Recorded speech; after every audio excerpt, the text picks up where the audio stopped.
Hello, gorgeous. Welcome to today's video. This video is for you if you're a woman who desires to get married. You want to find that soulmate relationship and you want to spend the rest of your life with the man of your dreams. And the title of the video says that it's dating advice for women in their 30s, but really it is for any woman who is done with guesswork when it comes to relationship. You're more intentional now. You want to do this in a way that leads you to your desire quicker, if you're honest. And I say 30s because when I was in my 20s, even though I really wanted to find the love of my life, but I wasn't ready for it.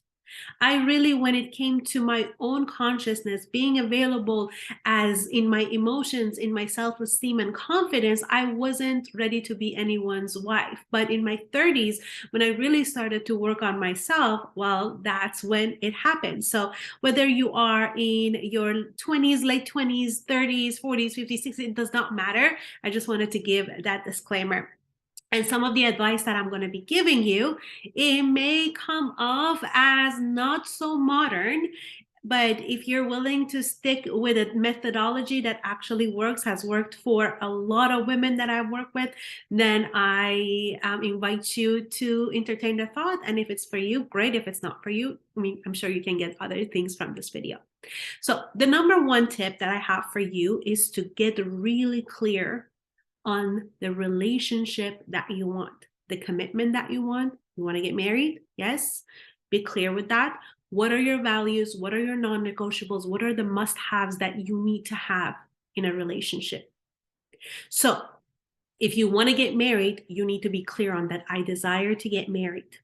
If your value system is a certain level of a spirituality, then you need to have that clear for you. If something is a non-negotiable for you, so for example, the guy that you are dating to get married is at a level of finance or a level of establishment in his career, then get clear on those things and also get very clear on what type of the way that you want to be treated in a relationship, what that looks like.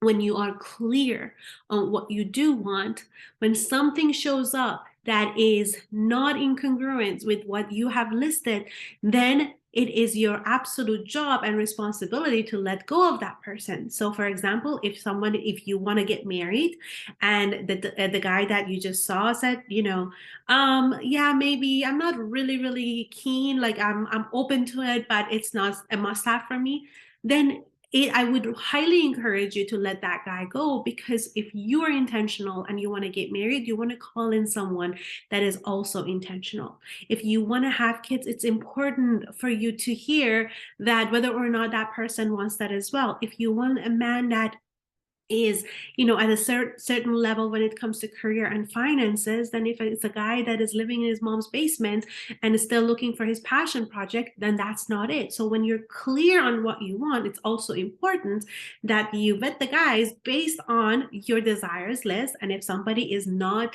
at par with your values, non-negotiables and must-haves, then it's time to let them go. Yeah. And this is really important because a lot of women based their decision on chemistry, whether or not they went on a date and there was a spark. They don't look at the values. They don't have relationship conversations around what they each want.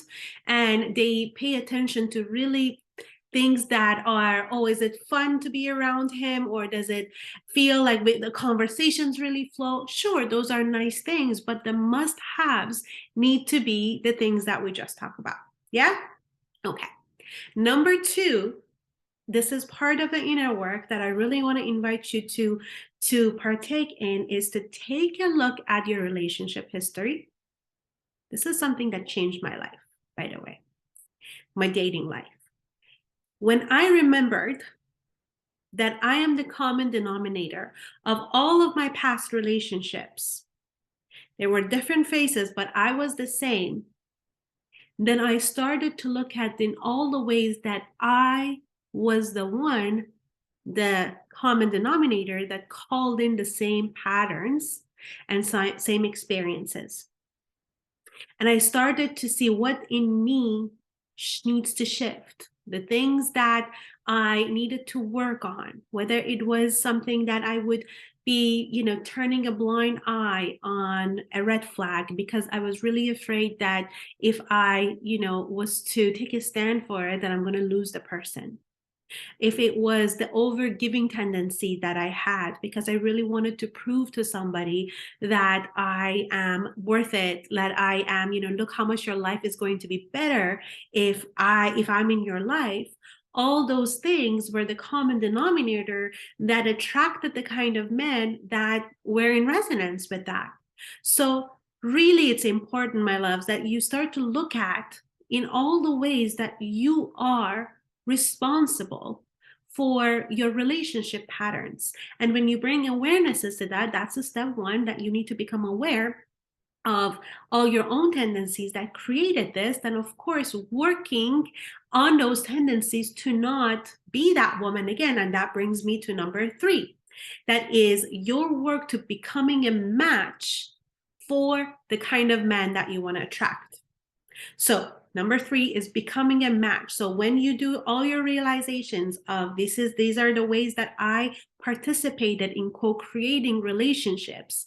And if I don't address this, you better be sure that it's going to happen over and over and over. It doesn't matter how much time passes. It doesn't matter how long you take off dating and, put things on pause. If you don't change your ways, it's going to repeat again. I bet, like everything that I have, that I guarantee you that if you don't address your relationship patterns, the things that you need to work on, and you don't become a different person, because what we do, how we think, how we feel creates our identity. If our identity stays the same, then the person that we are going to attract is going to be the same thing. So in order for you to now become a woman that is a match for that kind of a guy, a kind of guy that is intentional with how he is approaching relationship, he is a masculine energy man, he is a kind of guy that is supportive and loving and is reliable, he's a man of integrity and he follows through,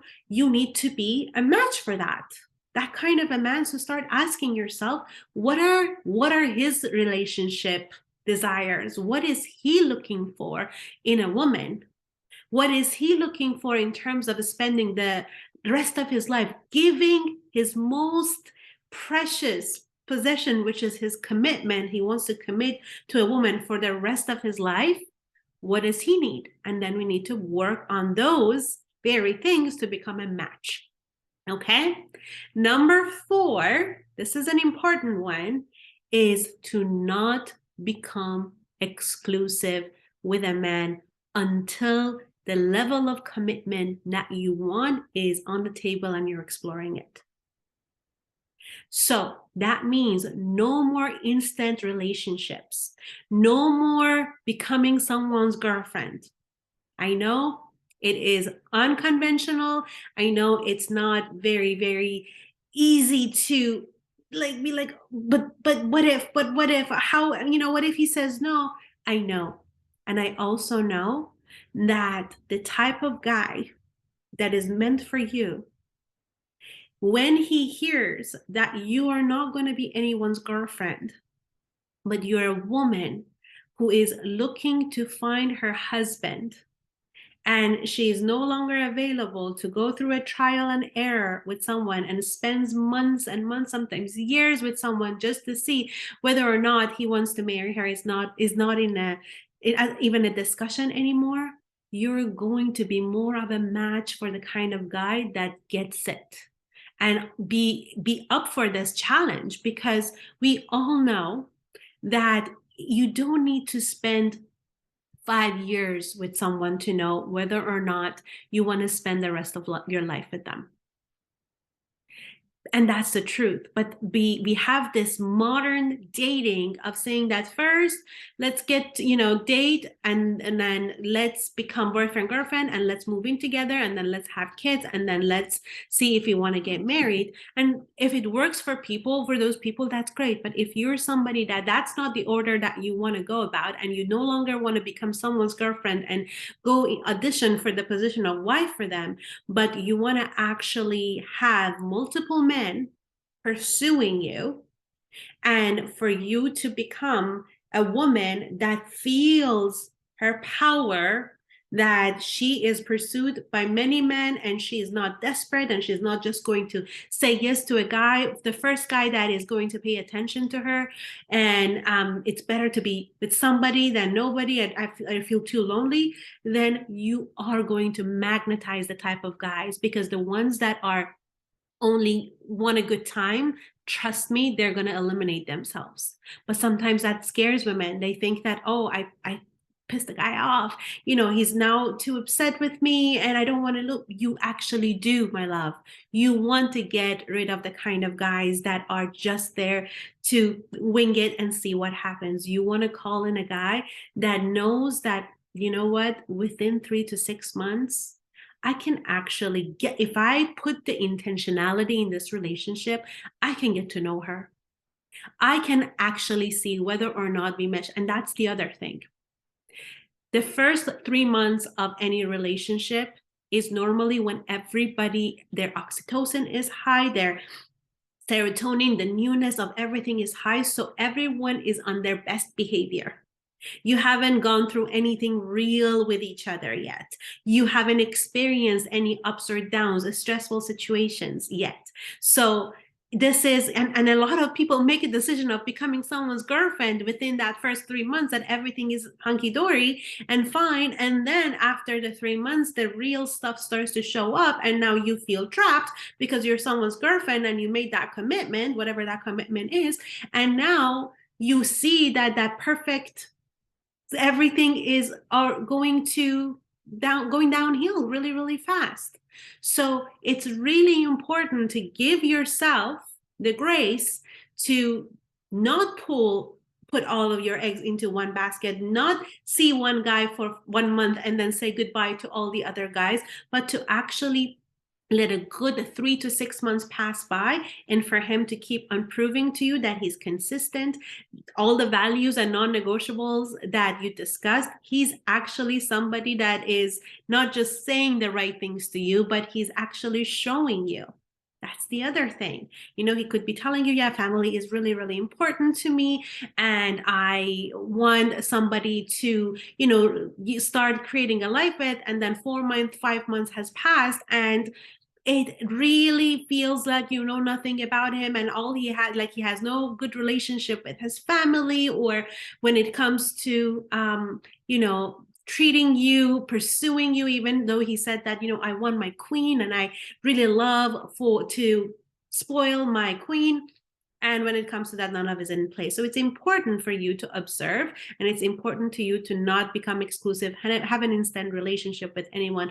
And I would say the only way that any woman should become exclusive with a man is when the topic of the commitment is on the table. I'm not saying, a lot of coaches say that first you get engaged and then you become exclusive.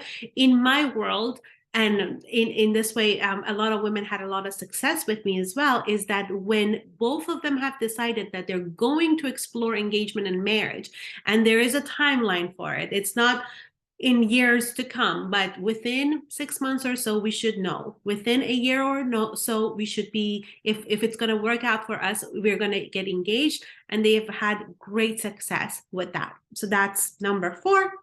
Number 5, which is again, not that modern, but I truly believe in it because scientifically is proven, is to not become physically intimate with a man until that commitment that you want is on the table.